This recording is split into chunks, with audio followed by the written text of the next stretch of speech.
Assalamualaikum warahmatullahi wabarakatuh. Segala puji hanya milik Allah Subhanahu wa Ta'ala, yang dengan nikmatnya lah segala kebaikan menjadi sempurna. Selawat serta salam tak lupa pula selalu tercurah kepada baginda besar Nabi Muhammad SAW dan juga kepada sahabatnya, penerus beliau hingga akhir kiamat. Bismillahirrahmanirrahim. Nama Irma Haula, NPM 1812463. Dosen pengampu saya Ibu Mardia Agustina STHI MPD. Di sini saya mau mempresentasikan makalah saya yang berjudul Pemikiran Bidang Fikih Syekh Kasful Anwar almarhum Kampung Melayu. Kota Matapura, Kabupaten Banjar, Kalimantan Selatan, terkenal dengan sebutan kota santri dan juga disebut Serambi Mekah. Sebutan ini disebabkan banyaknya ulama yang disebut istilah Tuan Guru, melahirkan ulama besar, nama seperti Muhammad Arsyad Al-Banjari yang dilahirkan di desa Lekgabang, Matapura, tidak hanya dihormati kaumnya di tanah Banjar, tapi juga namanya harum di tanah air. Peta pemikiran umum. Tuan Guru Muhammad Kasful Anwar dilahirkan di Kampung Melayu pada malam Selasa 4 Rajab 1304 Hijriah. Bertepatan 29 Maret 1887 Masehi, beliau merupakan anak dari pasangan Haji Ismail bin Haji Muhammad Arsyad dan Hajah Siti Maryam binti Haji Abdurrahim. Kiai Haji Kasful Anwar selain sebagai seorang mujahid, juga seorang mujaddid yang menorehkan tinta emas bagi perkembangan Islam di tanah air. Beliau dikenal dengan gelar Al-Mujaddin yang artinya seorang pembaharu. Kiai Haji Kasful Anwar adalah sosok yang penting dalam perkembangan Islam di masyarakat Banjar. Ia adalah pendiri dan sosok pembaharu dalam sistem pendidikan Islam di Pondok Pesantren Darussalam Martapura. Sejak 1922, Tuan Guru Haji Muhammad Kasful Anwar memimpin Darussalam Martapura pada periode ketiga. Kemudian melakukan pembaruan sejak 1924. Bersama Tuan Haji Setta, ia mendirikan pesantren Darussalam dengan sistem kelas. Ia mengajar dengan pola ceramah dan tanya jawab. Sementara dalam ilmu bahasa menggunakan metode asyahid, yakni sejenis ilmu uraian bahasa. Dalam program pengajaran, ia sangat menekankan kepada penguasaan ilmu alat atau ilmu nahwu dan syarab. Kata almarhum guru sekumpul ulama Banjar yang dimasyhurkan setelah Datuk Kelampaian ialah Guru Kasful, yang mana ilmu dan kelebihannya pengganti Datuk Kelampaian. Di antara wasiat dari Guru Kasful adalah membaca Quran. Kalau bisa, Quran itu dibaca 1 minggu 1 khatam Quran.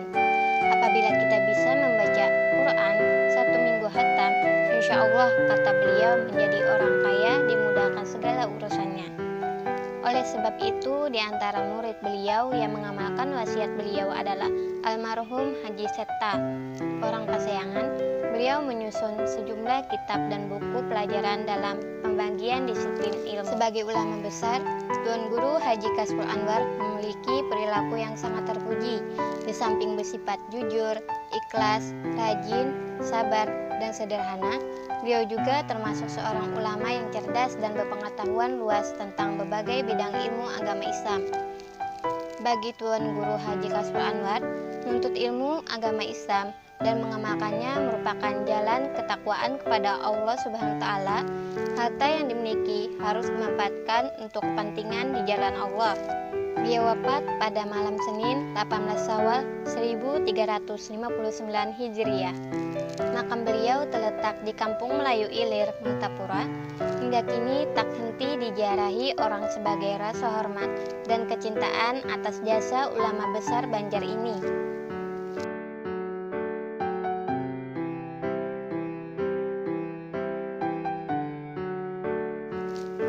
Kecenderungan mazhab.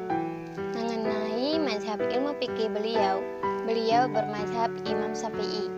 Adapun perbandingan fikih Kiai Haji Kasful Anwar dengan 4 mazhab, yaitu tentang yang membatalkan wudhu menurut para ulama, diantaranya muntah. Menurut guru Kashful Anwar serta Imam Syafi'i yaitu tidak membatalkan wudhu, sedangkan Imam Hanafi dapat membatalkan wudhu kalau sampai memenuhi mulut. Imam Maliki tidak membatalkan wudhu, dan juga Imam Hambali yaitu dapat membatalkan wudhu secara mutlak. Mengusap kepala ketika berwudhu. Menurut guru Kashful Anwar serta Imam Syafi'i, sebagian dari kepala saja. Sedangkan Imam Hanafi, seperempat dari bagian kepala saja dengan mengusap bagian ubun-ubun kepala.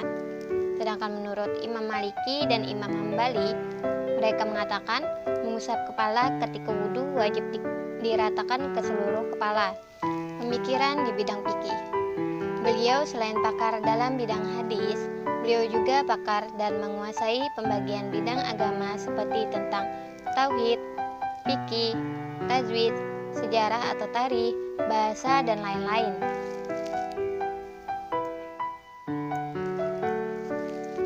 Risalah fiqhiyah beliau ditulis dengan berbahasa Arab, membicarakan tentang rukun Islam dengan sistematika pembahasan yang dimulai dengan pembahasan taharah berisi pembahasan tentang wudhu, istinja, dan mandi.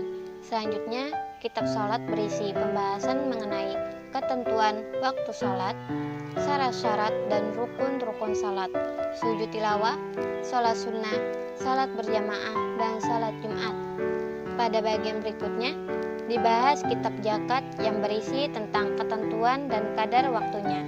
Kemudian, kitab puasa membahas tentang syarat sah dan membatalkannya. Kitab jenazah dengan pembahasan tentang tata cara penyelenggaraan jenazah. Kitab haji dan umroh berisi pembahasan tentang syarat-syarat dan rukun haji maupun umroh. Pembahasan zakat dalam kitab ini relatif sederhana dan masih sangat terbatas. Hanya berbicara seputar kadar masing-masing jenis zakat beserta penjelasan waktunya. Karya pemikiran bidang fikih beliau yaitu Risalah Fiqhiyah. Demikian tadi sedikit pemikiran fikih Kiai Haji Kashful Anwar. Mudah-mudahan dengan menceritakan cerita beliau, hati kita diberikan rasa cinta kepada orang saleh dan akhirat kelak kita dikumpulkan bersama beliau. Amin, amin ya rabbal alamin. Akhirul kalam, wabillahi taufiq wal hidayah. Wassalamualaikum warahmatullahi wabarakatuh.